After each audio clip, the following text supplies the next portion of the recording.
Assalamualaikum warahmatullahi wabarakatuh. Selamat pagi semuanya. Hari ini kita kuliah PB 6 ya. Temanya adalah perubahan formasi kelas di pedesaan Indonesia ya. Jadi kuliah ini merupakan kelanjutan dari kuliah sebelumnya. Pada kuliah yang disampaikan Pak Martua ya, Anda sudah diberikan uraian mengenai faktor penetrasi kapitalisme terhadap perubahan agraria ya.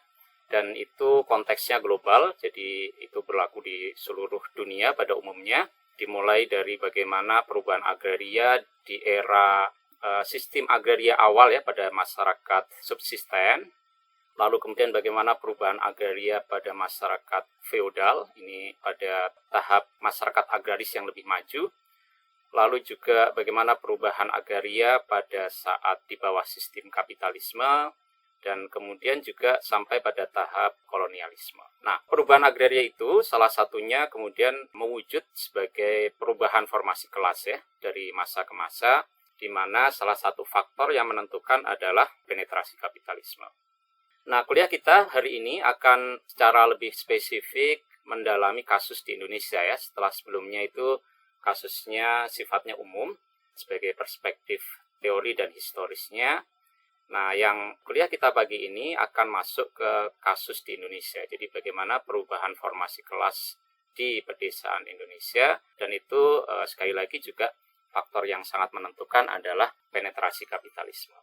Nah, tapi penetrasi kapitalisme ini wujudnya bisa macam-macam, karena itu nanti kita akan mendiskusikan dua proses penetrasi kapitalisme, lalu juga bagaimana kemudian itu merubah ya formasi kelas di pedesaan Indonesia dari waktu ke waktu, dari era prakolonial ya sampai kolonial, kemudian masuk era kemerdekaan, dan sampai terakhir ya di era reformasi saat ini.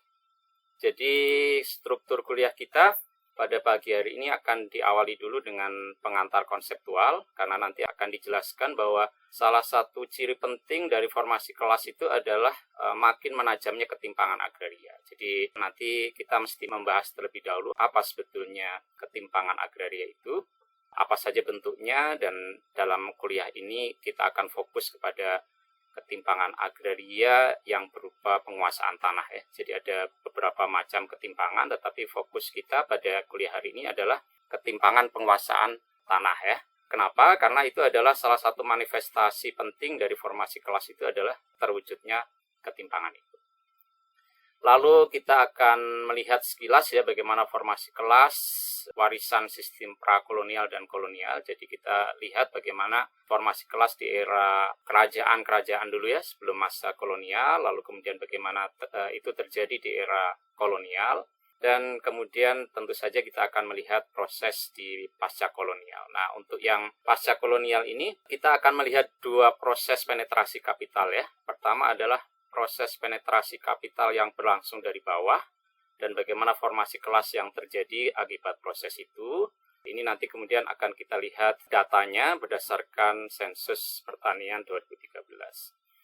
Kemudian formasi kelas yang lain adalah akibat penetrasi kapitalisme dari atas ya. Jadi ada proses dari bawah, ada proses dari atas ya. Nah, proses dari atas ini tentu sangat ditentukan oleh kebijakan alokasi ya oleh negara atas sumber-sumber agraria ya.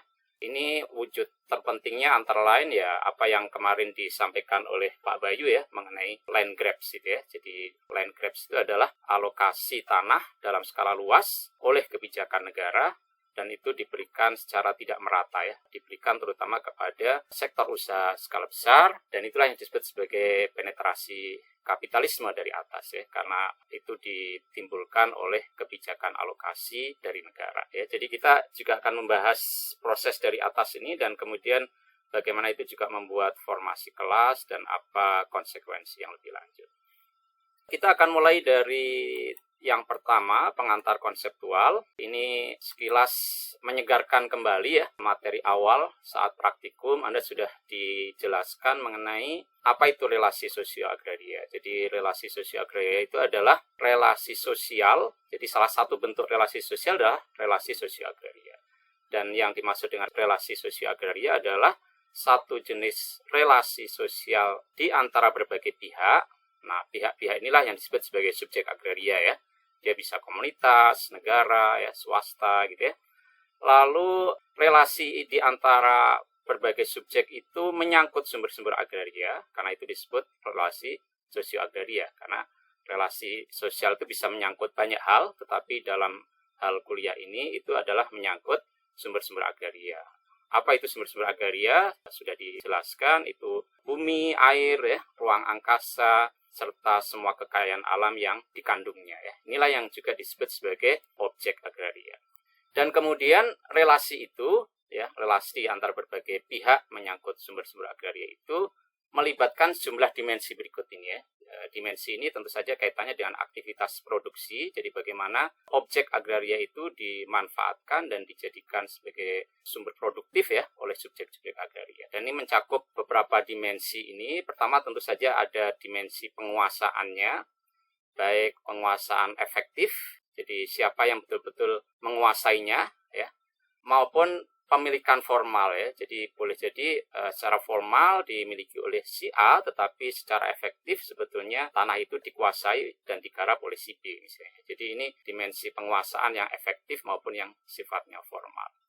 Nah, dimensi yang lain di dalam produksi itu adalah bagaimana dia digunakan dan dimanfaatkan ya. Kalau sekedar dikuasai tanpa digunakan dan dimanfaatkan ya tentu tidak menjadi sumber yang produktif ya. Jadi dalam ini kita bicara mengenai proses ketika objek-objek agraria itu dijadikan sebagai sumber daya yang produktif ya. Jadi aspek yang kedua dengan demikian adalah bagaimana itu digunakan dan dimanfaatkan ya. Lalu yang ketiga adalah bagaimana kemudian itu terjadi proses pembagian kerja ya ketika digunakan dan dimanfaatkan itu untuk usaha produktif tertentu. Tentu di situ ada pembagian kerja ya yang terjadi. Nah, ini Anda harus mengingat kembali pendekatan ekonomi politik yang sudah disampaikan oleh Pak Martua itu ya. Who owns what ya, itu kan nomor 1 ya. Who does what itu kurang lebih nomor 2 dan 3 gitu ya. Bagaimana itu digunakan, dan di dalam digunakan itu tentu ada pembagian kerja. Dan kemudian juga who gets what ya.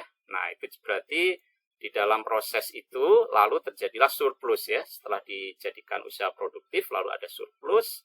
Kemudian surplusnya itu bagaimana distribusinya pada pihak-pihak yang terlibat. Lalu di dalam proses itu ada yang berhasil mengakumulasi dan ada yang tidak. Ya.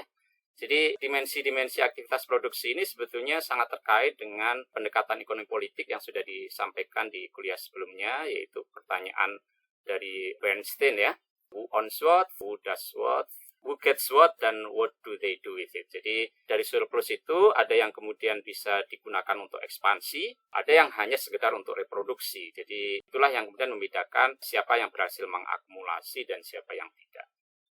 Nah, hal penting ya di dalam melihat perubahan agraria terkait dengan relasi ini adalah ini ya. Jadi ketimpangan itu adalah atribut yang tidak pernah lepas dari semua relasi sosio-agraria tadi. Jadi di dalam keempat dimensi ini selalu ada dimensi ketimpangan. Ya. Tentu saja kita juga bisa bicara ada dimensi kerjasama ya. Tetapi dalam kaitan kuliah ini kita ingin melihat dari dimensi ketimpangannya. Karena itulah proses yang paling menonjol kalau kita perhatikan bagaimana perubahan agraria dan formasi kelas yang terjadi ya, dari waktu ke waktu itu, fenomena yang paling menonjol adalah terjadinya ketimpangan. Itu bukan berarti tidak ada kerjasama ya di dalam proses ini, tetapi inilah salah satu ciri yang menonjol. Nah, dengan konstruksi konseptual yang semacam ini, maka kita kemudian bisa bicara mengenai 4 jenis ketimpangan ya. Karena tadi sudah disampaikan bahwa ketimpangan itu selalu tercermin di dalam 4 hal ini, sehingga kemudian kita bisa juga berbicara mengenai 4 dimensi ketimpangan berikut. Pertama adalah berkaitan dengan penguasaan dan pemilikan. Kita bisa bicara ada ketimpangan ya dalam kepastian hak ya. Jadi ada sebagian pihak yang kepastian haknya itu, tenure security-nya itu cukup kuat ya. Sementara ada pihak lain yang lebih lemah ya. Biasanya penguasaan secara informal itu mudah sekali kemudian diambil alih gitu ya. Jadi kepastian haknya sangat kurang gitu ya. Meskipun bisa jadi juga penguasaan formal itu juga tidak cukup mampu melindungi hak masyarakat ya. Jadi hak yang bersifat formal, artinya yang ditetapkan oleh negara, ada sertifikatnya, itu kan belum tentu juga bisa menjamin kepastian hak juga ya ketika kemudian terjadi land grabbing ya, terjadi pengadaan tanah untuk bandara, untuk waduk, bendungan ya kan seperti itu. Lalu kita juga bisa bicara dari sisi penguasaan dan pemilikan ini menyangkut distribusi dan alokasinya ya. Ternyata distribusi dan alokasi terkait penguasaan dan pemilikan itu juga ada ketimpangan di situ ya. Jadi ini ketimpangan yang kedua. Ini menyangkut tenure security-nya ini tidak sama kepastiannya gitu ya. Lalu yang berikutnya ini menyangkut struktur penguasaannya.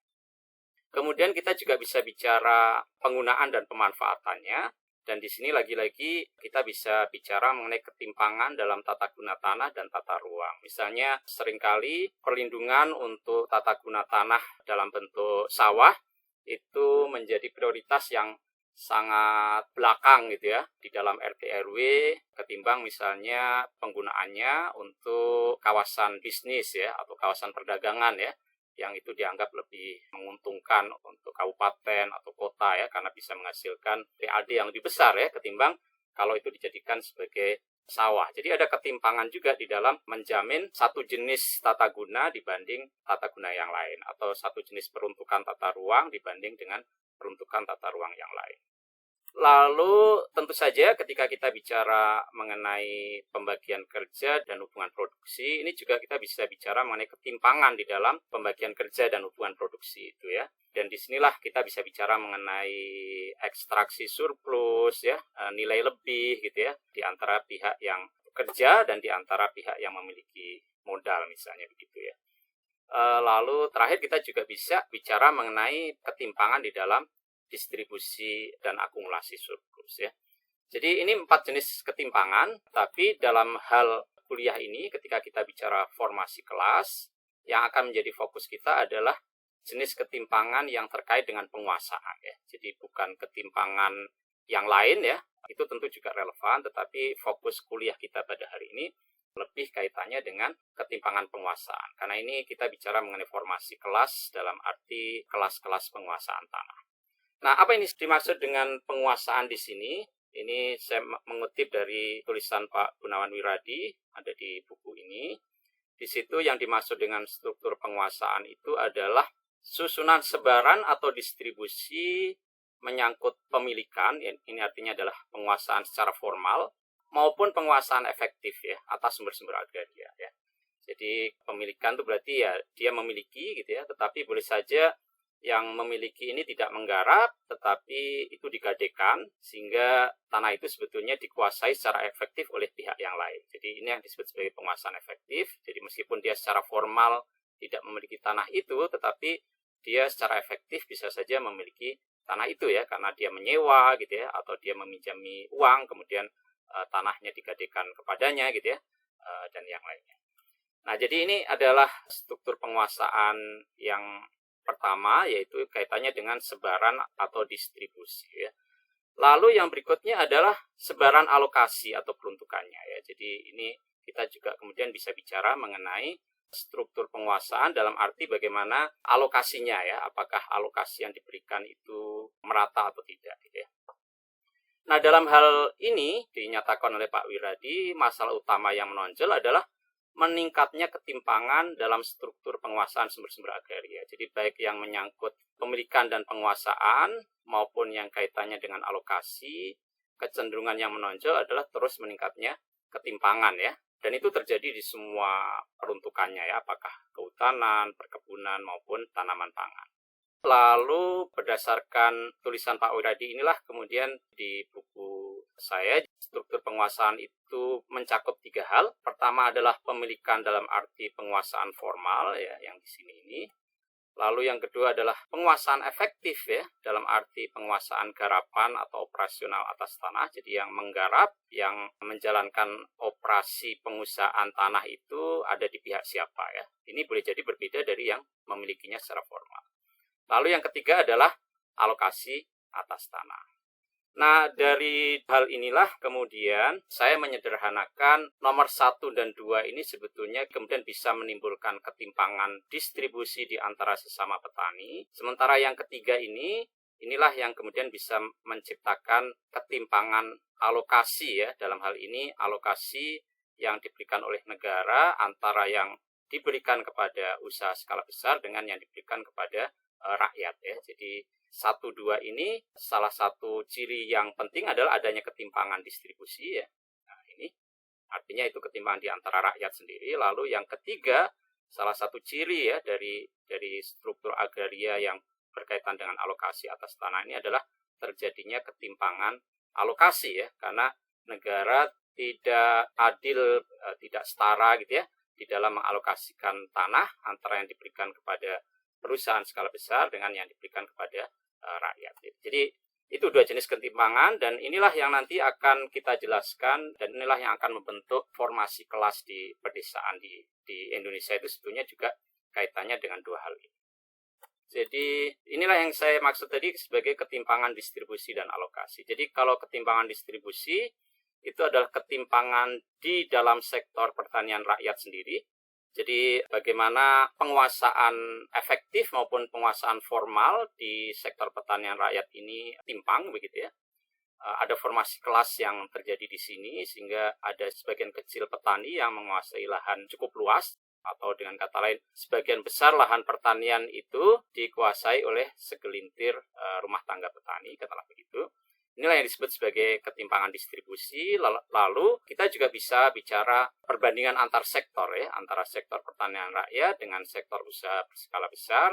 Dan di antara 2 sektor ini ternyata juga terjadi ketimpangan di dalam alokasi sumber-sumber agraria antara yang diberikan oleh negara kepada pertanian rakyat dengan yang diberikan kepada sektor usaha berskala besar. Jadi di sini lagi-lagi kita juga bisa melihat ragam aktor ya, ragam subjek agraria yang terlibat. Ada pertanian rakyat, ada perusahaan, dan ada negara yang memberikan kebijakan alokasi. Nah, jadi dari sini kemudian kita bisa melihat bahwa ketimpangan dalam penguasaan sumber-sumber agraria itu lokusnya bisa terjadi di sini, di dalam sektor pertanian rakyat sendiri. Bisa juga terjadi di antara 2 sektor ini, antara sektor pertanian rakyat dan sektor usaha berskala besar ini terjadi ketimpangan. Lalu bisa juga terjadi di dalam sektor usaha komersial berskala besar. Jadi di sini pun terjadi ketimpangan ya. Misalnya nanti kita sampaikan data 25 grup bisnis yang ternyata menguasai jutaan hektar ya. Jadi di sini juga ada ketimpangan. Koperasi-koperasi rakyat menjadi, kalau perbandingan di sini ini menjadi ibaratnya golongan gurem di sini ya, sementara yang golongan di atasnya ini adalah grup-grup holding companies yang dikuasai oleh konglomerat tertentu ya. Kemudian pihak-pihak yang terlibat dalam hal ini bisa mencakup, kalau di sini kelas-kelas yang berlainan di antara komunitas petani sendiri, ada yang kaya, ada yang menengah, ada yang kecil, ada yang gurem gitu ya. Lalu bisa juga mencakup rumah tangga petani secara keseluruhan di sini, dan usaha kolektif rakyat, misalnya koperasi ya di sini ya, dalam relasi asimetris dengan korporasi skala besar ya yang ada di sini. Jadi itu antara lain juga aktornya. Dan kemudian tentu saja kita tidak bisa lepas dari negara ya, karena negara inilah yang sebetulnya mengalokasikan sumber-sumber agraria. Apakah kemudian itu dialokasikan untuk rakyat atau untuk sektor privat gitu ya, atau juga untuk badan-badan pemerintah sendiri ya, misalnya untuk Taman Nasional dan segala macam.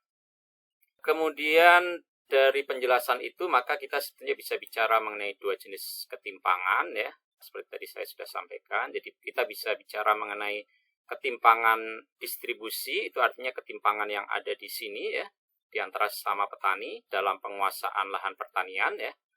Lalu kemudian kita juga bisa bicara mengenai ketimpangan alokasi ya, jadi ketimpangan antar sektor, antara yang dikuasai oleh pertanian rakyat secara total gitu ya, dengan yang dikuasai oleh sektor usaha berskala besar ya secara total. Dan ketimpangan itu terjadi karena adanya faktor negara ya, karena negaralah yang memberikan alokasi. Karena itulah nanti kita menyebut ketimpangan alokasi ini disebabkan oleh penetrasi kapital dari atas, karena di situ ada peran negara di dalam mengalokasikan ya. Sementara kalau ketimpangan distribusi ini kita sebut sebagai proses penetrasi kapitalisme dari bawah, karena ini proses-proses yang berlangsung di sektor pertanian rakyat sendiri melalui proses diferensiasi ya, seperti itu ya yang sudah dijelaskan teorinya sebelumnya ya. Nah, ini ilustrasi 2 jenis ketimpangannya ini kurang lebih bisa digambarkan dalam gambar seperti ini ya. Jadi di gambar ini kan Anda bisa melihat ada pertanian rakyat, dan pertanian rakyat itu penggunaan tanahnya bisa macam-macam, bisa untuk tanaman pangan gitu ya, bisa untuk tanaman perkebunan, bisa untuk peternakan gitu ya. Lalu di antara pertanian rakyat ini Anda lihat sendiri ada formasi kelas ya, ada perbedaan kelas yang berbeda-beda, ada petani kaya yang cukup luas sehingga dia membutuhkan traktor untuk mengolah lahan. Ada petani yang sangat sempit gitu ya, ada perempuan, ada laki-laki ya. Mungkin juga ada keragaman etnis di situ, ada peternak kecil, ada peternak besar ya. Jadi di antara petani sendiri ada ketimpangan distribusi ya dalam hal penguasaannya atas lahan pertanian. Tetapi Anda juga bisa lihat di sini terjadinya proses pengambil alihan tanah dalam skala luas. Ya, ini ditampilkan dalam bentuk dua tangan yang cukup besar ini ya. Dan pengambil alihan tanah itu dimungkinkan karena negara memberikan izin ya, izin konsesi ya. Itulah yang disebut sebagai alokasi lahan oleh negara yang itu diberikan kepada perusahaan skala besar ya. Dan itu sebagiannya bisa saja mencakup lahan pertanian yang sebetulnya sudah dikuasai oleh rakyat sendiri ya. Jadi bukan semata-mata diberikan di atas kawasan hutan atau lahan yang belum ada pemiliknya, tapi bisa juga terjadi di atas lahan pertanian yang sudah dikuasai oleh rakyat, dan itulah yang disebut sebagai land grab sebetulnya ya. Nah, jadi itu secara konseptual. Pada bagian berikutnya kita kemudian masuk kepada formasi kelas, warisan sistem prakolonial dan kolonial. Ini artinya kita akan beralih kepada tinjauan historis ya, bagaimana sebetulnya formasi kelas itu terjadi pada era prakolonial dan kolonial, dan itu juga melibatkan dua jenis ketimpangan tadi ya, jadi ketimpangan distribusi dan alokasi. Sampai di sini ada pertanyaan? Belum, Pak. Belum ya? Baik, kita lanjut kalau gitu ya. Saya kira ini sudah sekilas juga diberikan ya pada kuliah sebelumnya. Jadi kurang lebih formasi kelas di era prakolonial ini seperti ini. Dan ada dua tipe ya, ada tipe Jawa dan luar Jawa. Tentu saja ini bukan tipe yang mencakup semua kondisi di Nusantara pada saat itu. Ini hanya dua tipe saja yang menonjol. Di beberapa tempat lain tentu saja tidak bisa tercakup di dalam tipe ini karena faktor pengaruh kerajaan itu tidak ada ya. Jadi misalnya di daerah-daerah pedalaman di luar Jawa di mana jangkauan pengaruh raja itu tidak menonjol, tentu formasi kelas ini tidak seperti ini. Tetapi ini sekedar sebagai ilustrasi saja. Jadi kalau di Jawa, rajalah pemilik tanah ya, bukan sekedar mengatur ya atau menguasai seperti konsep UPA, tetapi raja itu memang pemilik tanah ya. Lalu raja bisa mengalokasikan tanahnya kepada para bangsawan yang bekerja untuk raja itu ya. Dan itu kemudian menjadi sumber ekonomi ya, sumber pendapatan bagi para bangsawan itu. Dan disitulah kemudian terjadi feodalisme sebetulnya ya. Nah, tetapi tentu saja patuh ini atau para bangsawan ini tidak mungkin mengerjakan tanahnya itu sendiri, sehingga dia kemudian merekrut beberapa bawahannya itu untuk mengelola tanah yang sudah diberikan atau dialokasikan oleh raja kepadanya ya. Itulah yang kemudian disebut sebagai bekal. Bekal itu menjadi manajer, katakanlah begitu ya, yang mengelola tanah para patuh itu ya. Tetapi yang betul-betul bekerja tentu saja adalah petani, dan petani ini diberi hak oleh bekal untuk menguasai tanah di desa, tentu dengan imbalan. Imbalannya adalah dia membayar pajak kepada patuh ya melalui bekal ini. Lalu dia dikenakan kerja wajib ya, kerja wajib dalam setahun misalnya berapa hari kerja gitu ya. Untuk kebutuhan patuh ini ya, kalau patuh mau membuat rumah, mau membuat benteng atau ya macam-macam ya untuk kepentingannya, ini dimobilisasi. Dan juga untuk perang ya, jadi petani ini juga harus siap untuk wajib militer ya. Jadi patuh bisa saja meminta dari setiap desa yang berada di bawah wilayahnya itu menyetorkan 50 orang ya di antara warga desa untuk wajib militer kalau dia mau menjalankan ekspedisi militer misalnya. Jadi seperti itu. Nah, tetapi petani ini sendiri juga tidak seragam. Di situ ada kelas-kelasnya, ada sikep ya yang menguasai tanah. Lalu ada kuli kendo atau numpang. Jadi dia belum menguasai tanah sendiri ya, belum memperoleh tanah dari bekal sendiri. Jadi dia bekerja kepada sikep ya. Jadi dia bekerja pada sikep, tetapi dalam status pada akhirnya dia bisa menjadi sikep. Ya. Nah, kemudian yang paling bawah adalah kulitlosor atau penggarap, di mana dia sebetulnya tidak punya hak untuk akhirnya bisa menjadi sikep. Jadi dia statusnya hanya sebagai penggarap saja. Nah, ini kondisi di Jawa, lalu di luar Jawa ini berbeda karena di luar Jawa itu ada struktur yang berbeda. Jadi ada raja dan yang paling dominan terutama menjelang era kolonial adalah Aceh. Lalu dia ada beberapa kerajaan kecil bawahan yang tunduk kepada raja di Aceh itu. Kemudian ada kelas saudagar dan kemudian terakhir adalah petani ya.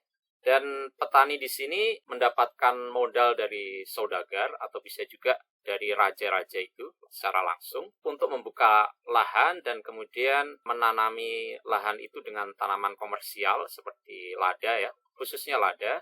Dan kemudian petani itu harus menyetorkan ladanya itu kepada saudagar ya. Ini yang disebut sebagai sistem senebuk ya, senebuk lada kalau di Aceh itu ya. Jadi hubungan antara petaninya tidak seperti yang ada di Jawa ya, tetapi ini lebih komersial gitu ya. Dan ada kelas yang tidak dijumpai di Jawa yaitu kelas saudagar. Jadi berbeda ya strukturnya.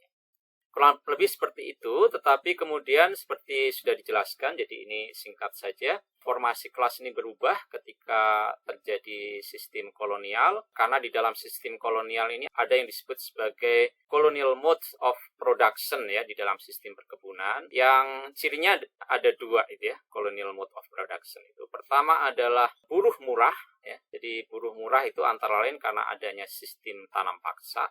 Lalu kemudian adalah tanah murah ya, karena kemudian negara dalam hal ini adalah pemerintah kolonial pada akhirnya bisa menguasai sebagian besar wilayah Nusantara kecuali daerah-daerah kerajaan yang masih otonom ya kayak di Surakarta maupun Yogyakarta. Dan kemudian di dalam sistem kolonial ada yang disebut sebagai domain verklaring ya, di mana negara itu memiliki tanah dan tanah rakyat itu hanya diakui sejauh dia bisa membuktikan kepemilikannya ya. Dan kalau dia tidak bisa membuktikan, maka itu otomatis adalah domainnya negara. Dan di atas domain negara itu, negara bisa memberikan erpah ya, bisa memberikan hak tanah kepada perusahaan ya, atau kepada perorangan, kemudian membentuk tanah partikelir ya, dan segala macam. Jadi buruh murah dan tanah murah inilah yang bisa diperoleh oleh penguasa kolonial dengan cara kekerasan ya, bukan dengan mekanisme pasar ya. Karena itu disebut sebagai extra economic force ya. Jadi itu diperoleh melalui cara di luar ekonomi ya. Cara memperoleh buruh menurut ekonomi kan tentu dengan menjual tenaga dengan imbalan upah ya. Tetapi kalau dalam sistem tanam paksa ya itu tidak terjadi gitu ya. Sehingga itu diperoleh dengan cara murah, dan salah satu cara memperoleh buruh murah itu adalah dengan memanfaatkan sistem feodal yang sudah dijelaskan sebelumnya. Jadi pada sistem feodal tadi kan petani itu boleh menggarap lahan yang dimiliki oleh kaum bangsawan dengan kewajiban dia harus menyetorkan tenaga kerjanya ya. Nah, di bawah sistem tanam paksa, kewajiban menyetor tenaga kerja ini tidak diberikan kepada para bangsawan tadi, kepada bupati dan segala macam tadi, tetapi diberikan kepada perkebunan-perkebunan yang ditetapkan oleh pemerintah kolonial ya. Misalnya kalau di daerah Pasundan, Priangan itu adalah harus menanam kopi. Jadi dalam setahun warga itu harus mencurahkan tenaganya secara bergantian gitu ya untuk membuka hutan atau menanami tanah di desa gitu ya dengan tanaman kopi dan merawatnya dan memanennya begitu ya. Lalu kemudian disetor kepada pemerintah kolonial melalui bupatinya dan kemudian bupatinya itu memperoleh sebagian fee dari situ gitu ya. Jadi di sini kita bisa melihat bagaimana kemudian antara sistem kolonial dengan sistem feodal itu kemudian ada kombinasi untuk menciptakan satu moda produksi baru dan di situ kemudian terjadi formasi kelas yang berbeda sebetulnya dibanding yang sebelumnya. Hal yang sama juga terjadi di daerah Forsten London, di daerah kerajaan-kerajaan yang masih otonom seperti di Surakarta dan Yogyakarta. Dan ini dengan sangat baik sekali diilustrasikan oleh karikatur ini ya. Ini dihasilkan oleh para tokoh gerakan di Surakarta pada waktu itu, Serikat Islam Merah ya. Dan di sini bisa dilihat bagaimana tanah yang sebetulnya masih tanah kerajaan, kemudian petani yang bekerja di atas tanah itu, yang dia bisa menggarap itu asalkan dia mau memberikan tenaganya kepada raja. Nah, dua sistem ini kemudian ditransformasikan menjadi sistem perkebunan tebu ya. Jadi petani boleh menggarap tanah kerajaan kalau dia mau bekerja di perkebunan tebu tanpa dibayar karena dia punya kewajiban kerja ya. Lalu dia harus merelakan tanahnya untuk gelebakan, artinya untuk dalam sekali waktu ditanami tebu, lalu setelah sekian lama baru dia bisa menanami lagi untuk tanaman pangan. Ya. Jadi di sini Anda bisa melihat bagaimana kombinasi antara kapitalis dengan sistem feodal itu bersatu di situ. Sehingga itu memudahkan kapitalis kolonial ya, memperoleh tenaga kerja murah dan tanah murah ya. Dan di sini kalau Anda bisa melihat di sini ya, ini adalah simbolisasi dari beban-beban feodal ya. Seperti itu. Jadi ini misalnya ya, kamu pegang yang keras biar kami mudah mengisepnya ya. Jadi bagaimana kerajaan itu berkolaborasi lah katakanlah begitu dengan kapitalis ya. Jadi kemudian di sini ada kritik dari para tokoh SI itu. Awas dulu pakuku ya, maksudnya junjunganku, Paku Buwono. Sekarang sauhku, dulu tuanku, sekarang nyata musuhku. Jadi di sini Anda bisa lihat bagaimana formasi kelas terjadi di era kolonial dan ini terutama kemudian memilah ya antara kelas petani dengan kelas kapitalis. Jadi ini dimensinya ketimpangan alokasi begitu ya. Dan itu tercipta melalui kombinasi antara sistem feodal dengan sistem kapital.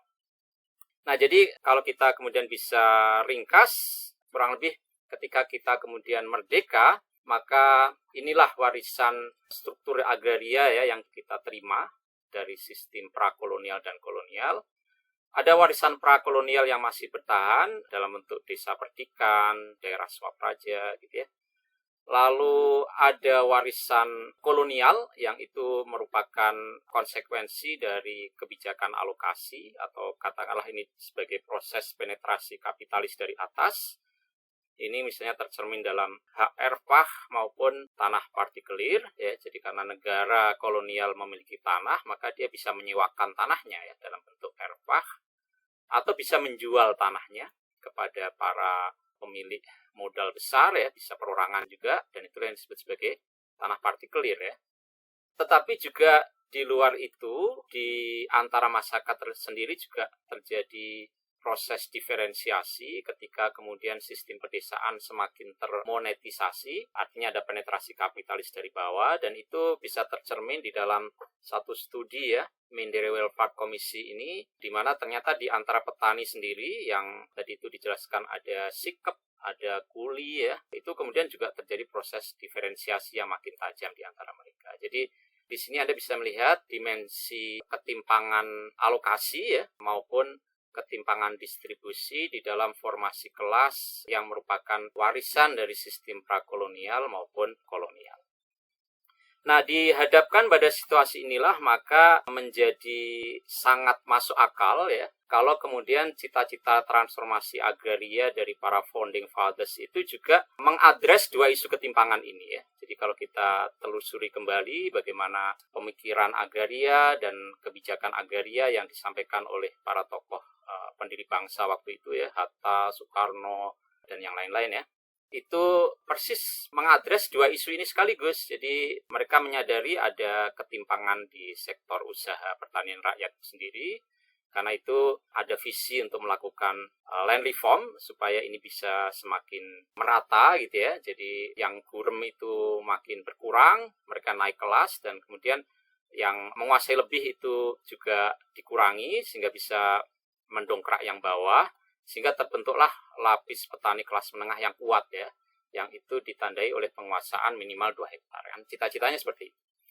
Tetapi para pendiri bangsa juga menyadari ada ketimpangan alokasi, karena ada erfah, ada tanah partikelir gitu ya. Sementara juga menyadari bahwa tidak semua pertanian itu harus fokus ke pertanian skala rumah tangga yang lebih berciri subsisten dalam tanda kutip, tetapi perlu juga sektor pertanian yang bersifat komersial ya. Dan dalam rangka itulah maka perlu ada kebijakan untuk alokasi tanah oleh negara yang diberikan kepada usaha bersama rakyat dalam bentuk koperasi. Jadi satu konsolidasi usaha yang berorientasi komersial untuk tanaman ekspor begitu ya.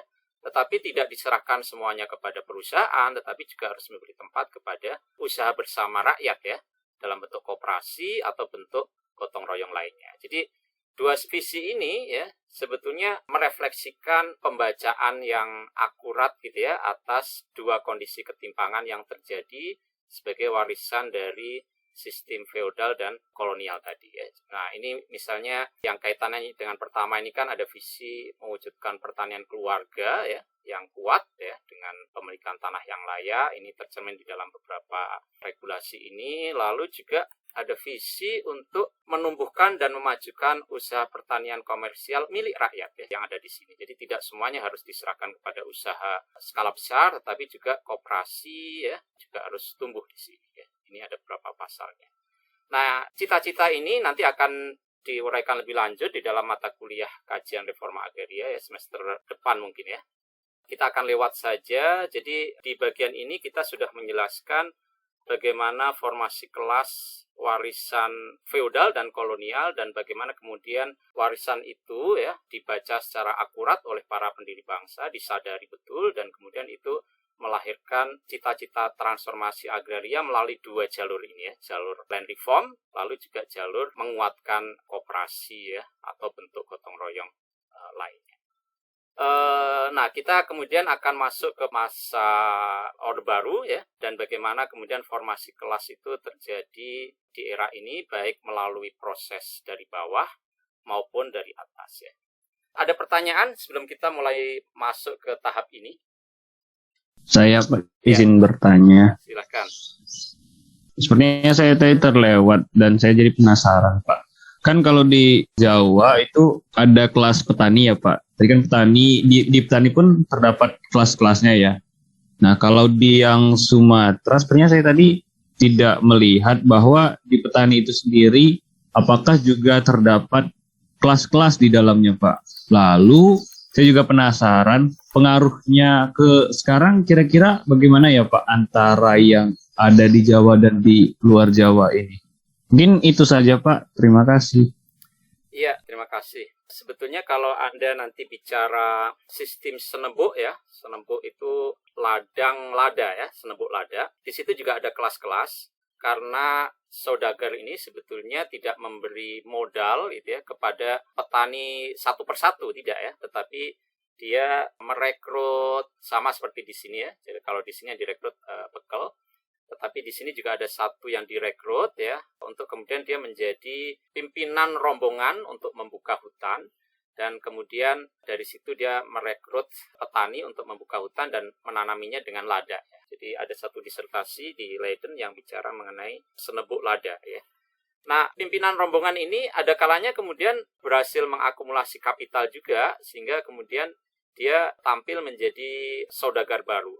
Dan dia kemudian setelah melunasi modalnya di sini, akhirnya dia kemudian menjual langsung melalui pelabuhan-pelabuhan yang ada di pantai timur itu, yang itu sebetulnya dikuasai oleh para raja-raja kecil itu ya.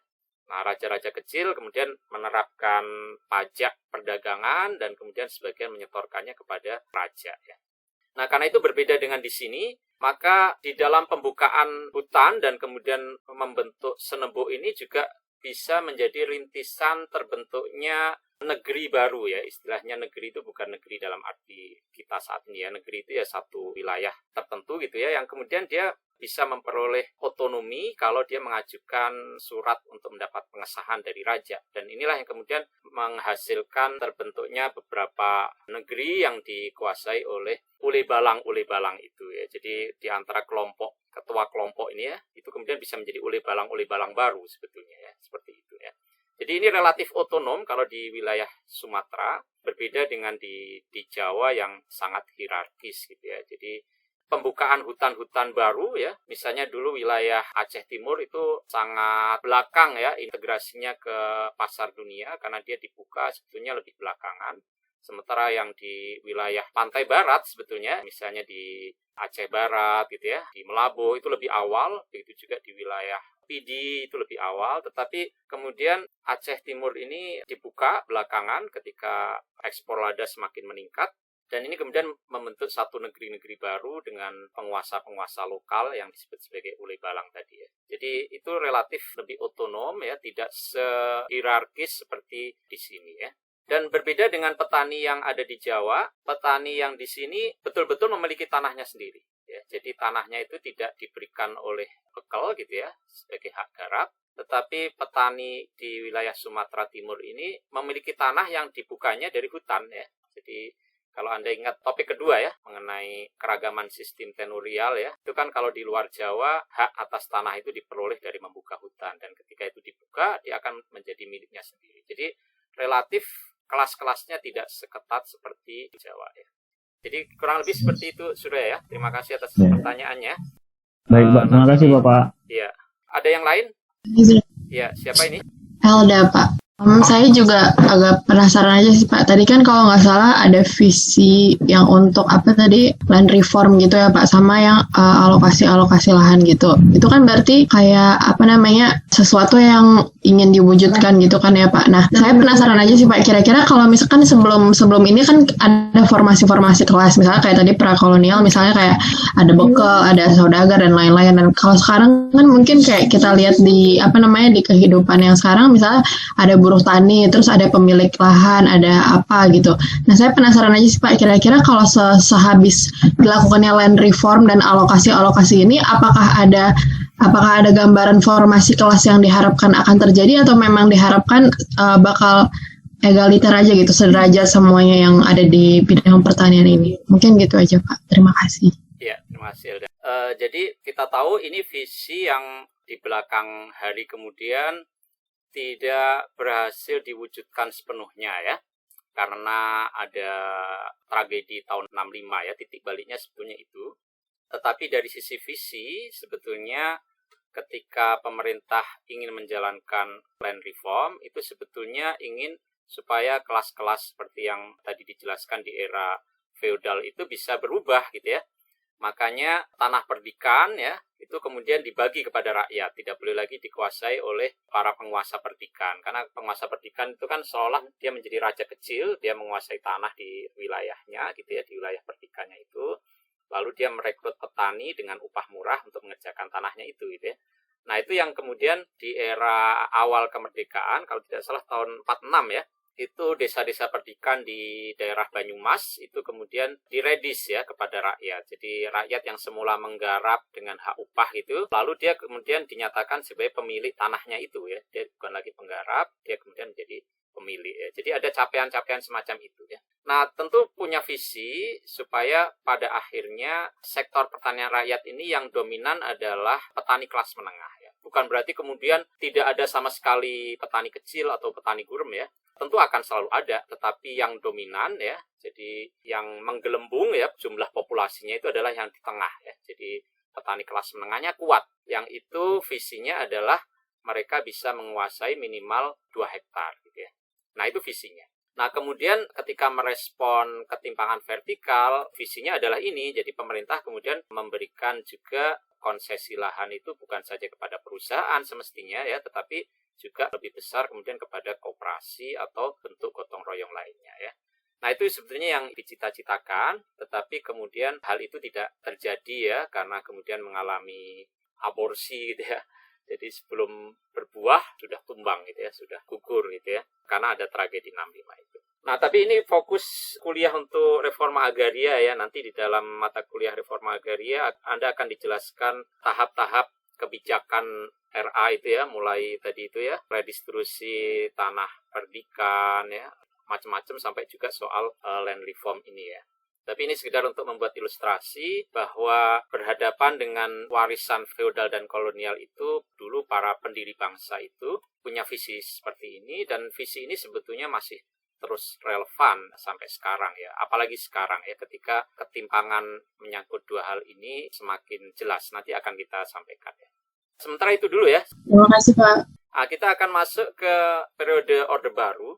Artinya ini periode ketika tragedi 65 tadi itu sudah terjadi, lalu terjadi titik balik dari semula pemerintah ingin menjalankan dua visi tadi, lalu kemudian berbalik arah gitu ya. Dari semula ingin memperbaiki struktur ketimpangan, kemudian pada era berikutnya pemerintah tidak mau peduli dengan proses itu, dan kemudian lebih menekankan kepada peningkatan produksi ya. Jadi bukan pemerataan penguasaan lahan ditata dulu, tetapi yang lebih penting adalah produksinya ditingkatkan.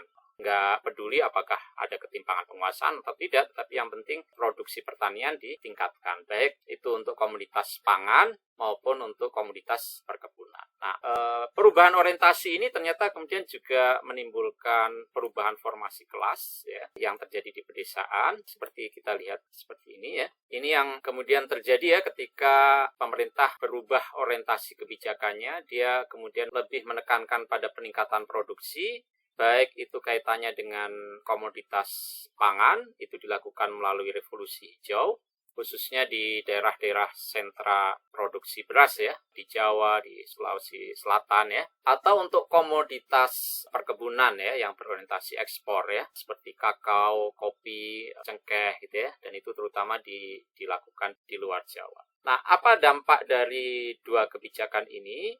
Ternyata inilah yang kemudian mempertajam ya proses diferensiasi agraria ya. Kita tahu dari slide sebelumnya bahwa proses diferensiasi agraria ini juga sudah terjadi di era kolonial, tetapi ini kemudian semakin tajam ketika pemerintah kemudian tidak punya kemauan lagi untuk merombaknya ya melalui land reform, tetapi membiarkannya dan lebih meningkatkan teknologi supaya produktivitas bisa ditingkatkan ya. Tetapi penerapan teknologi itu kan tidak bisa diikuti secara sama oleh lapisan-lapisan petani yang ada di desa, karena adopsi teknologi baru itu kan membutuhkan modal besar, dan itu artinya petani kecil tidak mampu untuk terlibat di dalamnya, dan kemudian skala usahanya menjadi tidak terlalu efisien karena modalnya meningkat dengan adanya teknologi baru itu, dan akhirnya ketika dia makin menghadapi kenyataan itu, usahanya makin tidak seimbang antara yang dikeluarkan dengan pemasukan, maka dia kemudian cenderung untuk menjual tanahnya kepada pihak lain, dan itu yang membeli biasanya petani menengah dan petani kaya. Ya, jadi kemudian yang semula proses diferensiasi ini semakin menajam gitu ya, dan bahkan bisa mengarah kepada proses polarisasi ya, ketika keragaman kelas ini kemudian makin mengerucut menjadi dua kelas ini ya, dan itu hubungannya antagonistik. Teori ini sudah dijelaskan oleh Pak Satriawan ya di kuliah kedua ya kalau tidak salah. Nah, jadi inilah yang kemudian terjadi. Jadi ada penetrasi kapitalisme dari bawah ketika ada introduksi teknologi baru untuk meningkatkan produktivitas komoditi pertanian, dan dari bawah itu kemudian memicu formasi kelas yang ketimpangannya semakin menajam ya. Nah, ini terjadi pada revolusi hijau dan crop booms ya, jadi booming tanaman perkebunan komersial, yang ini bisa kita tunjukkan pada gambaran seperti ini ya. Jadi ini kasus revolusi hijau. Tabel ini menggambarkan bagaimana penetrasi kapital melalui revolusi hijau itu semakin meningkatkan ketimpangan penguasaan lahan, dan ketimpangan penguasaan lahan ini berkorelasi positif dengan ketimpangan pendapatan baik dari sektor on-farm maupun non-farm ya. Jadi semakin luas tanahnya, maka pendapatannya juga semakin besar, bukan saja dari sektor on-farm, tetapi juga dari sektor non-farm gitu ya. Nah, ini kecenderungan yang terlihat ketika survei agroekonomi ya, yang dipimpin oleh awalnya Pak Sayubio gitu ya, itu melakukan resurvei pada tahun 81, dan kemudian kecenderungannya semakin menajam ketimpangannya. Jadi semakin luas tanahnya, itu juga kemudian pendapatan dari on-farm yang semakin tinggi juga ya. Jadi di sini golongan yang 1 hektar itu hanya 8,5%, tetapi 50% dari total pendapatan dari on-farm di desa yang disurvei itu ada di sini. Dan itu berkorelasi juga dengan pendapatan non-farmnya ya. Jadi semakin tinggi penguasaan lahannya, dia juga kemudian semakin tinggi pendapatan non-farmnya ya. Jadi di sini dia menguasai 23% dari total pendapatan non-farm ya. Jadi seperti itu ya. Jadi makin luas tanahnya, maka makin besar pendapatan on-farmnya dan pendapatan non-farmnya juga ya. Lalu di sini adalah upah dari bekerja di pertanian, dan tentu saja jarang sekali pemilik tanah itu bekerja untuk mendapatkan upah ya. Jadi hanya sedikit sekali. Tetapi kalau yang tanahnya sedikit, itu mereka banyak terlibat untuk bekerja di tanah orang lain untuk mendapatkan upah ya. dan itu Anda lihat di sini menyumbang 18% dari total pendapatan yang diperoleh dari bekerja di sektor pertanian. Lalu mereka juga harus bekerja di non-farm, ini kan sebetulnya multiple livelihood, dan ini ternyata semakin kecil tanahnya, pendapatan dari non-farmnya juga semakin kecil ya. Jadi di sini Anda lihat bagaimana ketimpangannya itu bukan saja pada sektor pertanian, tetapi juga pada sektor non-pertanian ya. Ada korelasi positif antara penguasaan lahan dengan pendapatan dari semua jenis pekerjaan ya. Jadi di sini ternyata formasi kelas itu sangat ditentukan oleh penguasaan lahan ya di pedesaan ya. Formasi kelas berdasarkan pendapatan, bukan formasi kelas berdasarkan penguasaan lahan, itu ternyata berkorelasi satu sama lain ya. Jadi kelas penguasaan lahan dengan kelas pendapatan itu berkorelasi positif. Nah, ini yang terjadi di bawah sistem revolusi hijau. Lalu kemudian kalau kita lihat pada kasus di luar Jawa, yang ini terutama terjadi karena crop booms, ini juga ada fenomena semacam ini. Di dalam buku Taniali Anda bisa membaca di komunitas-komunitas yang pada mulanya itu sangat egaliter, karena mereka menerapkan sistem pertanian ladang berpindah, di mana sistem penguasaan tanah pada ladang berpindah itu seperti kuliah sebelumnya cenderung bersifat komunal, karena ladang berpindah itu menuntut tenaga kerja dalam jumlah cukup besar, tidak mungkin dikerjakan oleh rumah tangga, tetapi harus melibatkan banyak rumah tangga, sehingga organisasi produksinya itu adalah keluarga besar ya, marga nanti seperti itu. Dan kemudian tanah-tanah yang dibuka dari hutan dan menjadi ladang berpindah itu, yang tepatnya ada banyak ya, itu kemudian menjadi tanah komunal dari marga itu. Jadi bisa diakses oleh semua anggota marga itu ya untuk memproduksi tanaman pangan untuk kebutuhan rumah tangga mereka gitu ya. Tetapi ini semua berubah ketika kemudian muncul komoditas kakao ya di Sulawesi Tengah, ini kasusnya Taniali. Ketika tanah-tanah komunal yang dulunya merupakan bagian dari sistem ladang berpindah itu mulai ditanami tanaman perkebunan yang merupakan tanaman tahunan ya. Dan ketika dia ditanami tanaman tahunan, dia kan kemudian dasar klaimnya menjadi permanen ya. Kalau ladang berpindah kan awalnya ditanami tanaman pangan ya, padi ladang, dan karena itu tidak ada klaim yang sifatnya tahunan. Semua anggota marga bisa mengaksesnya untuk produksi pangan. Tetapi ketika di antara anggota marga itu ada yang cukup punya modal, lalu menanami tanah marga itu karena dia boleh memanfaatkannya ya, tidak lagi dengan tanaman pangan tetapi dengan tanaman komersial, maka itu artinya apa? Artinya pertama dia kemudian mengklaim penguasaan yang permanen, itu di satu sisi.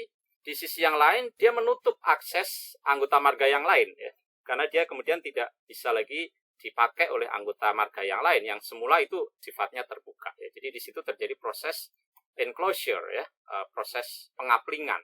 Tetapi enclosure ini berlangsung dari bawah ya, tidak terjadi seperti enclosure pada konteks masyarakat di Inggris pada waktu itu yang dilakukan oleh para kapitalis agraria begitu ya, yang itu orang-orang kaya begitu ya, tetapi ini berlangsung dari bawah di antara sesama anggota marga itu sendiri ya. Seperti itu, dan ketika kemudian ini terjadi, maka sebetulnya yang bisa melakukan ini adalah anggota marga yang cukup punya modal atau punya kenalan yang kemudian bisa memberikan pinjaman uang atau bisa meminjamkan bibit untuk nanti dibayar dengan buahnya begitu ya. Jadi mereka yang punya akses modal, jaringan, kemampuan teknologi, itulah yang kemudian mampu melakukan itu, sementara sebagian yang lain tersingkir ya, karena tidak bisa lagi memanfaatkan lahan.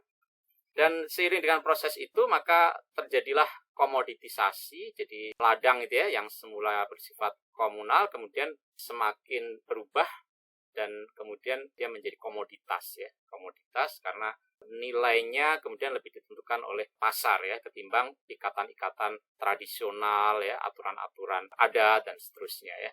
Dan ketika ini terjadi komoditisasi, ini kemudian juga memudahkan proses transaksi ya. Sehingga di antara para anggota marga yang berhasil membangun kebun kakao ini pun padahal mudah untuk menjualnya ya, ketika mereka kebetulan mengalami krisis ya, ada anaknya yang sakit atau ada anaknya yang mau kuliah atau ada macam-macam ya kondisi krisis yang dihadapi mereka itu, sehingga kemudian ini memudahkan transaksi kebun-kebun kakao mereka kepada pihak lain ya. Dan ini kemudian mengawali terjadinya akumulasi oleh pihak luar atas tanah-tanah di daerah perbukitan suku Laoji yang dulunya orang luar itu sulit sekali menguasai tanah di situ karena sistemnya komunal. Tetapi ketika sudah terjadi kakao, maka banyak sekali transaksi tanah terjadi dan itu pihak luar kemudian banyak mengakumulasi tanah di perbukitan suku Laoji ya. Dan pada akhirnya sekarang ini banyak sekali petani Laoji yang secara efektif telah menjadi petani yang tak bertanah lagi. Jadi kalau di sini Anda bisa melihat proses proletarisasi ya, yang di dalam skema ini ya, proletarisasi ini terjadi dari bawah gitu ya, bukan karena dirampas oleh pengusaha besar ya, karena dikasih konsesi oleh negara, tetapi ini juga bisa terjadi dari bawah ya. Kemudian terjadi proses proletarisasi karena banyak petani Laoji ya, suku Laoji itu yang akhirnya tidak punya tanah lagi karena proses crop booms tadi ya, seperti itu. Nah, jadi inilah gambaran mengenai bagaimana pembentukan kelas terjadi akibat penetrasi kapitalis dari bawah, dan itu kemudian melahirkan formasi kelas yang baru ya. Di Jawa kecenderungannya adalah semakin menajamnya proses diferensiasi gitu ya. Sementara di luar Jawa, dalam hal ini kasus di Laoji, terjadi proses individualisasi dari semula tanah komunal sampai pada satu tahap di mana dalam beberapa kasus juga terjadi kelas petani tak bertanah atau proletar ya, proletar di pedesaan ya. Jadi di sini juga bahkan terjadi proletarisasi ya. Kurang lebih begitu gambaran dari bagaimana ketimpangan agraria yang terjadi pada sektor pertanian rakyat sendiri. Jadi ini formasi kelas yang terjadi di antara sektor pertanian rakyat sendiri, dan di sini Anda lihat ada ketimpangan yang makin menajam ya, seperti itu. Saya akan lanjut karena waktunya terbatas. Nah, ketimpangan ini bisa tercermin kalau kita melihat data-data sensus pertanian. Jadi bagaimana di antara rumah tangga petani ini ada kecenderungan ketimpangan yang makin meningkat. Misalnya di sini kalau kita bandingkan ya, ketimpangan distribusi artinya ketimpangan di antara sesama petani dari tahun 63 sampai 2003 ini adalah sensus pertanian yang dilakukan setiap 10 tahun sekali ya. Dan dari sini kita bisa melihat trennya ya. Nah, kalau Anda lihat di sini juga kemudian luas lahan yang dikuasai oleh petani besar itu ya, itu semakin meningkat ya. Jadi ini 2 hektar ke atas nih ya, ini kurang lebih berapa ini ya? Hampir 12%. Lalu ini bertambah menjadi berapa ini? 18 tambah 20, 38. Jadi total luas lahannya makin meningkat nih ya, yang dimiliki oleh petani besar. Ini juga makin meningkat lagi dan kondisi tahun 2003 ini sudah mencapai hampir 50% ya, 48% ya. Jadi 48% dari total seluruh lahan pertanian rakyat itu hanya dikuasai oleh 13% petani besar. Jadi Anda lihat kecenderungannya juga makin menajam ya ketimpangannya. Nah, kemudian tadi data terakhir, data 2003, lalu kita bandingkan dengan 2013. Ini juga Anda bisa lihat di sini ada kecenderungan perubahan yang sangat signifikan dari tahun 2003 ke 2013, di mana yang menonjol antara lain adalah jumlah petani gurem, yaitu setengah hektar ke bawah, itu mengalami penurunan cukup besar ya. Jadi jumlah petaninya menurun 5 juta lebih ya. Jadi itu 26% dari total petani itu berkurang ya. Nah, tentu berkurangnya ini akan positif kalau mereka naik kelas ya. Ya, itu kan visi transformasi agraria para pendiri bangsa kan begitu ya. Jadi ini naik kelas sehingga kemudian itu memperbaiki struktur ketimpangan. Atau sebagian keluar karena kemudian dia ditransformasikan kepada sektor non pertanian yang lebih adil gitu ya. Tetapi tadi kita tahu di dalam data yang ditunjukkan dari studi revolusi hijau tadi, yang terjadi bukanlah yang keluar ini mendapatkan tempat yang di sektor non pertanian ya, karena di sektor non pertanian itu juga terjadi ketimpangan yang paralel dengan ketimpangan penguasaan lahannya gitu ya. Jadi ketika mereka keluar ini sebetulnya juga tidak tertampung juga di sektor non pertanian di desa, juga sebagian tidak tertampung di kota begitu ya. Jadi kemana mereka ya? Ya akhirnya mereka pindah miskin saja.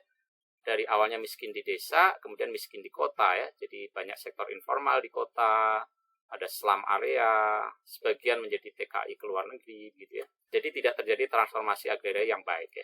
Transformasi agraria yang baik kan kalau jumlah tenaga kerja di sektor pertanian bisa berkurang, karena berkurang rata-rata penguasaannya naik, tetapi ketika ini berkurang mereka akhirnya bisa ditampung di sektor non pertanian di desa maupun di sektor perkotaan gitu ya. Tetapi asumsi itu tidak terjadi di Indonesia ya. Nah, lalu yang menonjol juga kecenderungan perubahannya adalah kita melihat di sini para petani kaya itu jumlahnya meningkat. Jadi mereka bisa melakukan konsolidasi, dan ini terutama adalah cara perkiraan gitu ya. Itu akibat kelas menengah ini mampu konsolidasi sehingga mereka berkurang dan sebagian mengisi kelas di sini gitu ya. Ini juga begitu, yang kecil ini lapisan bawahnya ini kemudian berkurang, sebagian bisa konsolidasi ke sini, sebagian bisa saja jatuh miskin ya, dan itu menyumbang yang ini ya, yang berkurang banyak ya. Jadi itu yang terjadi dari data perbandingan antara 2003 dan 2013. Jadi di sini kita bisa melihat hanya petani kaya ya yang kemudian menunjukkan angka persentase yang cukup signifikan dari sisi konsolidasinya ya. Mereka meningkat cukup besar ya, 22% ya. Sementara yang lain kecenderungannya menurun semua gitu ya. Oke, lalu tadi itu dari sisi jumlah petaninya, lalu kalau kita perbandingkan antara jumlah petaninya dengan luas lahannya, ini juga kita melihat kecenderungan seperti ini. Jadi tahun 2013 itu kalau kita melihat dua golongan yang bawah ini ya, kecil sama gurem, itu totalnya itu 87,63% ya. Lalu yang menengah ini sebetulnya visinya UPA kan mestinya golongan ini makin besar ya. Ini kalau menengah dan kaya ini jumlahnya 12,37% ya. Nah, tetapi 12,7% ini ternyata menguasai total lahan sebanyak 54,29%. Jadi lebih dari separuh luas lahan pertanian di Indonesia, maksudnya pertanian rakyat ya, itu hanya dikuasai oleh ini, sejumlah kecil ini. Sementara sebagian besar petani di Indonesia itu hanya menguasai total luas lahannya 45,71% ya. Itu artinya rata-ratanya hanya 0,45, sementara yang di sini rata-ratanya 3,77. Jadi seperti itu kondisinya, ketimpangannya. Nah, ini kalau kita bandingkan 2003 dan 2013 lagi, ini petani guremnya dan petani kecilnya ini menurun. Menurunnya ini bukan terutama naik ke atas ya, sebagian mungkin ya, tetapi sebagian besar ini terlempar dari pertanian ya. Terlemparnya bukan dalam kondisi yang lebih baik ya, tapi seringkali dalam kondisi yang lebih buruk karena tidak tertampung ya di sektor non pertanian maupun sektor perkotaan. Lalu di sini kita bisa lihat bagaimana petani menengah dan kaya konsolidasi sehingga kemudian bisa meningkat secara cukup signifikan dari 9,56 menjadi 12,37. Dan itu juga tercermin dari penguasaan lahannya. Kalau dulu mereka menguasai total 48,80, sekarang sudah lebih dari 50% ya. Jadi ini juga makin mengarah kepada polarisasi sebetulnya ya. Nah, ini kemudian juga bisa kita lihat di sini ya, perbandingan antara luas lahan dengan total rumah tangga petani. Jadi pada dasarnya total luas lahannya itu terus meningkat ya, meskipun 10 tahun yang terakhir ini ya, 2003 ke 2013 ini tidak cukup besar peningkatannya. Tetapi yang paling menonjol pada tahun 2013 ini adalah jumlah rumah tangga petaninya menurun ya. Kalau awalnya ini cenderung meningkat, ini menurun karena ada 5 juta petani yang kemudian keluar dari sektor pertanian. Jadi kira-kira begitu untuk kondisinya. Nah, saya juga ingin menyampaikan dokumen Bank Dunia ini. Jadi, visi Bank Dunia itu agar rumah tangga di pedesaan itu bisa keluar dari kemiskinan, maka ada 3 rute ya. Nah, 3 rute ini akan kita uji apakah itu berlaku di Indonesia atau tidak ya.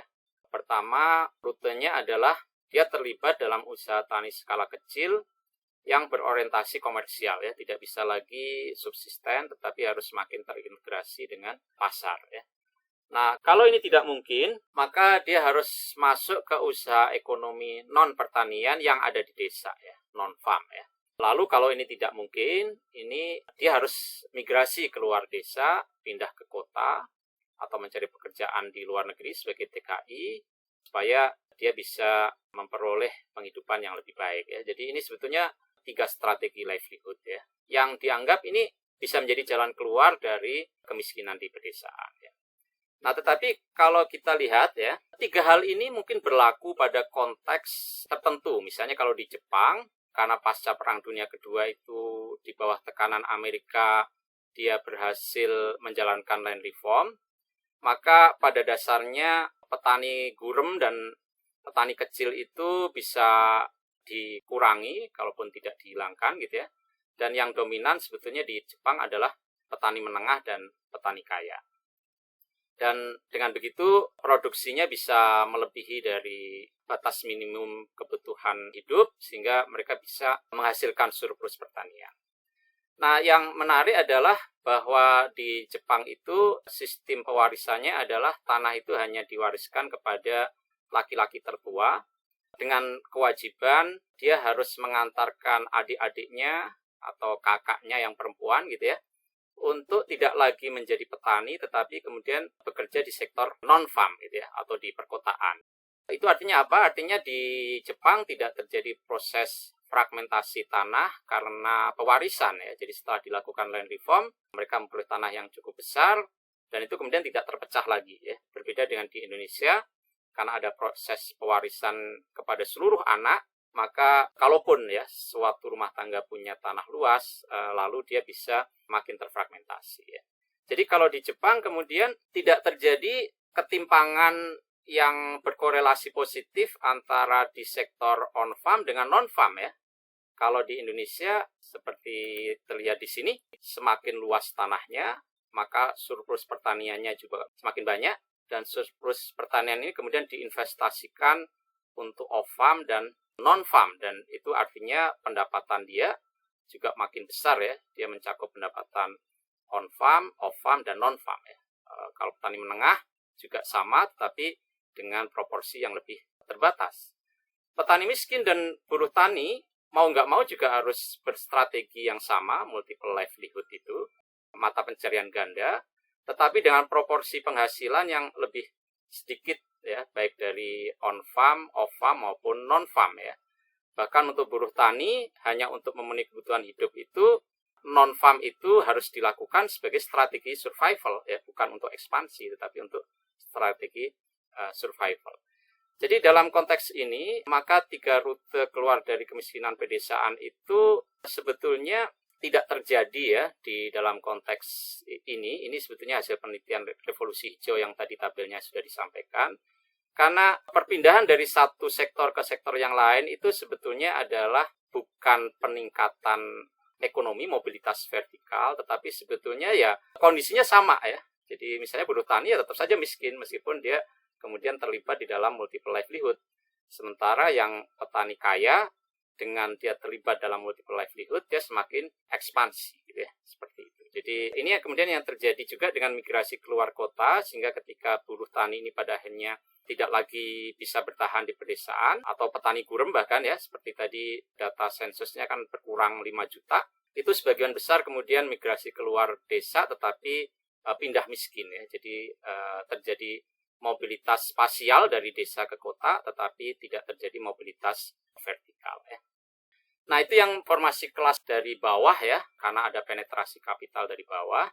Nah, terakhir juga bisa terjadi karena proses dari atas ya. Proses dari atas itu artinya ketimpangannya ditimbulkan oleh kebijakan alokasi dari negara ya.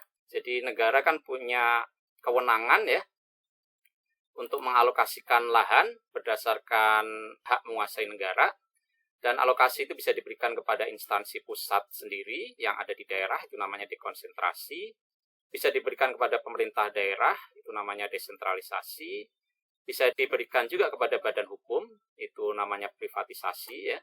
Lalu bisa juga diberikan kepada rakyat ya, dengan berbagai sasarannya, bisa komunitas adat, bisa desa, bisa kelompok pengguna, misalnya koperasi atau kelompok tani, bisa saja individu gitu ya. Dan itu kemudian bisa mencakup beberapa skema kebijakan ini.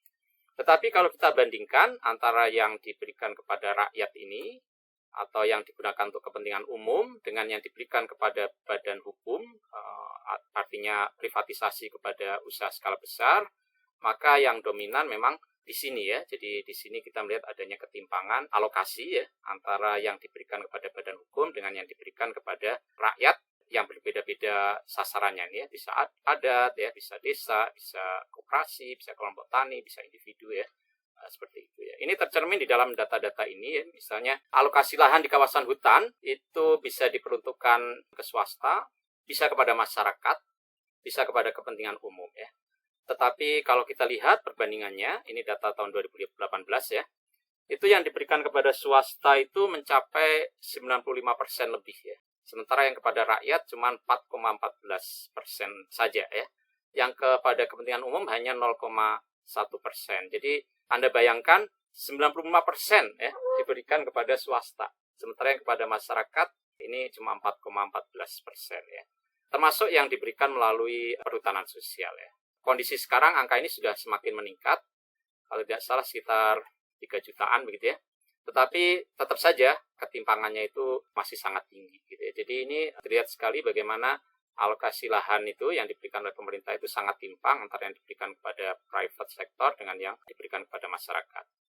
Nah, kalau kita lihat perbandingan antar beberapa periode pemerintah, ternyata ketimpangan alokasi itu justru banyak terjadi di era reformasi ya. Jadi kita ambil contoh saja di Kabinet Indonesia Pembangunan Bersatu, ini untuk HTI ini itu yang diberikan pada periode ini 46% ya, lebih ya dari total yang diberikan ya. Sementara di era Orde Baru saja cuma 18,95%.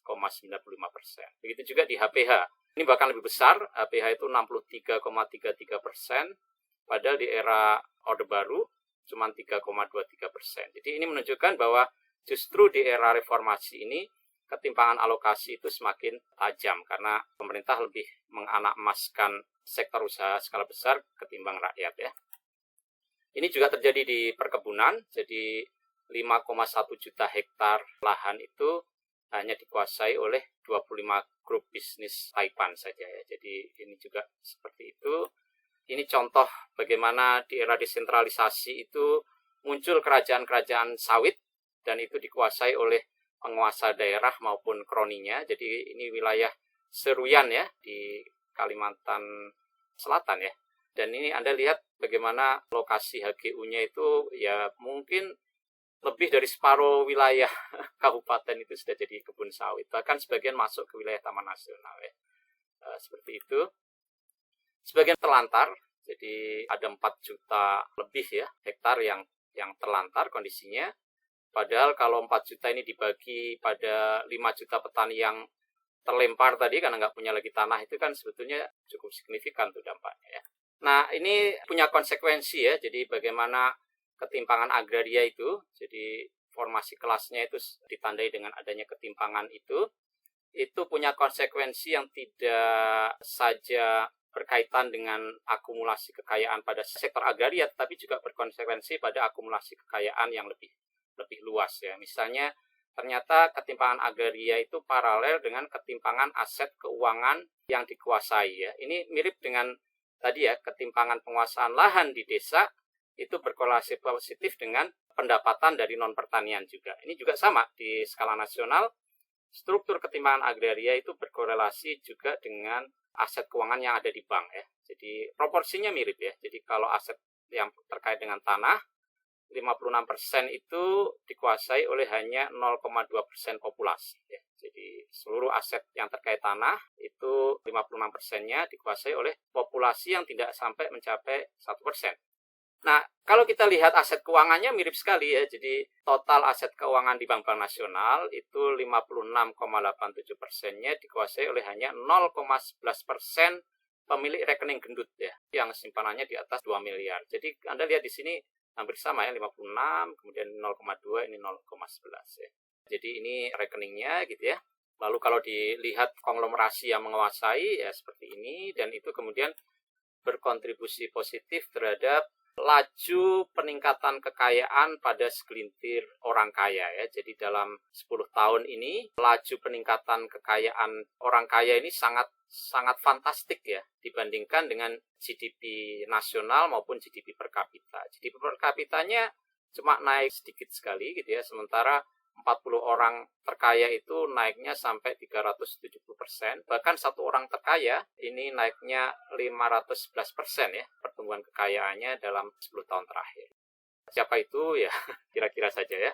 Sehingga Indonesia itu tercatat sebagai negara keempat yang paling timpang ya di dunia, di mana 45,4% kekayaan nasional itu hanya dikuasai oleh 1% penduduk terkayanya. Ya. Jadi 1% penduduk terkaya itu menguasai 45,4% kekayaan nasional. Lalu 10%-nya menguasai 74,8% kekayaan nasional. Kurang lebih seperti itu ya kondisi di negara kita, dan itu ironisnya justru terjadi di era reformasi.